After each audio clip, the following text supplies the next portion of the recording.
was like a little alien coming up. I'm sorry, I don't know anything. Tell me the story. Ooh-wee, little doggy. We're riding the red wine train to Trunk Town. Oh, yeah. Yeah. I look over and I see Emma. Stretch it out, out.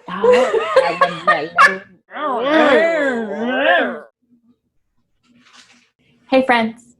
Welcome to Paranormal Spirits, where we share a drink, we tell you a spooky story, and then we rip it apart, because booze always shows the truth. So grab a drink, relax a little, and we'll tell you a little story. And as always, we will play Emily's Drinking Game. Emily's Drinking Game. Where every time we mess up a word or phrase, we take a drink. So I have another story for you today. All right. I promise you it's not about dead bodies. Great. This is the story of the Silent Twins. Dun, dun, dun. June and Jennifer Gibbons were born on April 11th in 1963. Their parents were from Barbados, and they immigrated to the UK 3 years before the girls were born. So they were born in the UK. They were late to start speaking. It took them a while to start speaking. And once they did, they had severe speech impediments. They both did. So they were really hard to understand. June later told the BBC in an interview, it was very frustrating that people couldn't understand them. So they decided, if you can't hear us now, you can't hear us ever, because they were sick of repeating themselves. Wow, they're very judgmental twins. They were judgmental twins. They had their own language and they would speak to each other, but they wouldn't speak to anybody else. They had their own language, like Caitlin. Lynn.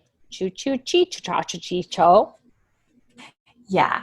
Needless to say, they were heavily bullied at school. They would walk the halls and neither one of them would speak to anybody. They would walk with their heads down. So somebody described it as them being in a trance. They were bullied so much that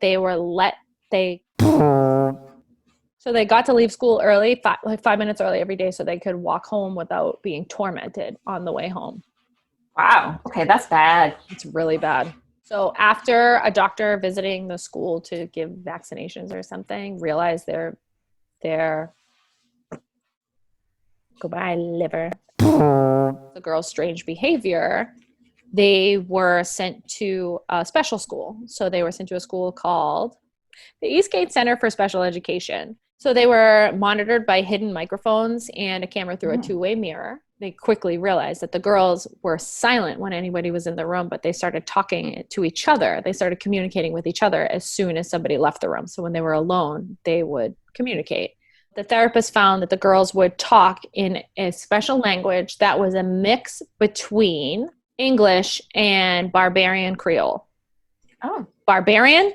Nope.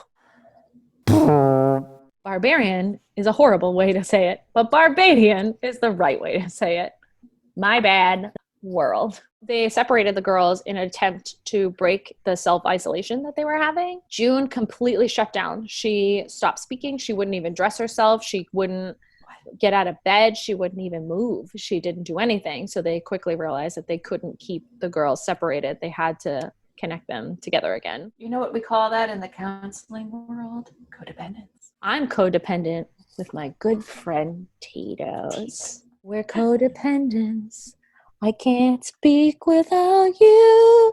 Okay, so June was being a little bitch without her sister. So they decided to reunite them, and as soon as they reunited them, they fell back into silence. When the girls were 16, they were allowed to leave the special school, and they were sent home, where they retreated directly back to their bedrooms. They went back to their own worlds, where they only talked to each other. They started reading an excessive amount, and they actually started writing a lot. And they both wrote several books, one of which was published. They paid to have it published, and it was called The Pepsi Cola Addict. By the time they were 18, the girls developed an infatuation with two neighborhood boys, so much so that they started stalking them. They even broke in their home. And then the boys were like, we love a good stalker. So they started to hang out with them, and they introduced them to drugs, alcohol, and arson. Just what these ladies needed. And if that's not good enough, one of the brothers decided that he was going to take their virginities, the both of them, in the same week. All right, so both ladies were like, all right, well, June did it, so. Yes. This caused a gigantic rift, as you can imagine, two 18-year-old girls fighting over the same ween. Shit gets vicious. Somebody tried to, I don't remember who did who, and I don't really care. Somebody tried to drown one of the other ones in the river. Somebody the other one tried to strangle the other one with a cord. Methinks these girls have mental issues. You think? You're right. After the girls tried to kill each other, the boys decided, we're good. We're done. So the one boy took the virginity of both the gals, right? Yes. What was the other guy doing? He was just you know what? I'm good. Jacking it in the corner? I don't know. It doesn't specify what his little teenage ween was doing. Okay, so they were fighting over the one ween, but there was an extra ween involved. But I think he was just probably like the loser boy that just like hangs out on the side. And he's like, oh, maybe I could carry your books for you. Oh, he was the shy ween. He was a shy ween. That's a tit slapper. That's a real tit slapper. So after the girls tried to kill each other several times, the boys decided we're done with these crazies.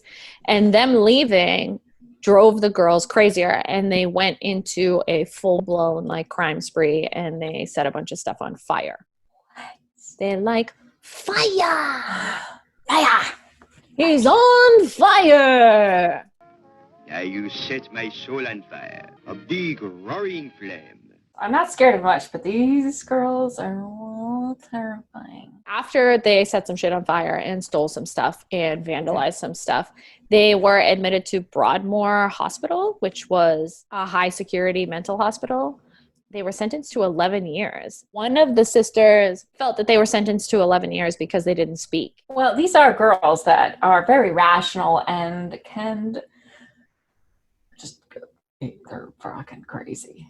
Did you just say frockin' crazy?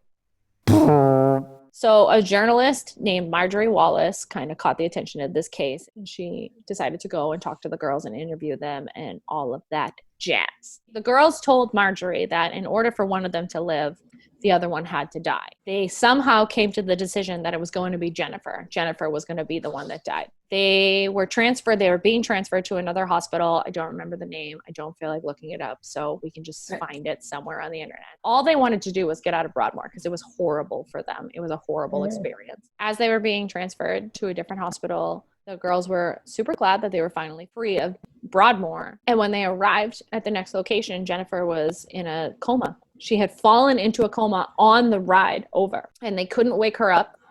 And they rushed her to a hospital where she died of some sort of inflammatory heart thing that happened, which usually doesn't kill people. And this was like twin, mind weirdness. Twin mind weirdness. So Jennifer died, and within a year, June was discharged from that second hospital, and she went on to live a normal life, and she talked and did interviews and did all of these things, and she just was normal. Weirdness. I'm literally scratching my head over this one. Twin minds freak me out. How did they come to the conclusion that Jennifer was the one that had to go?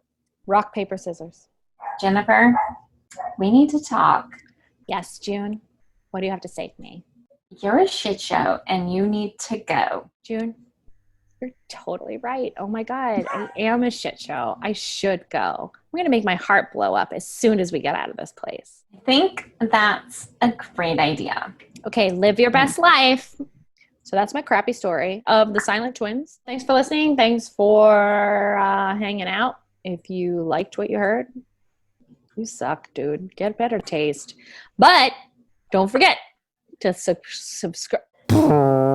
Like, subscribe, ring my damn bell, and get out. Just get out. You gotta go. Bitch, gotta go.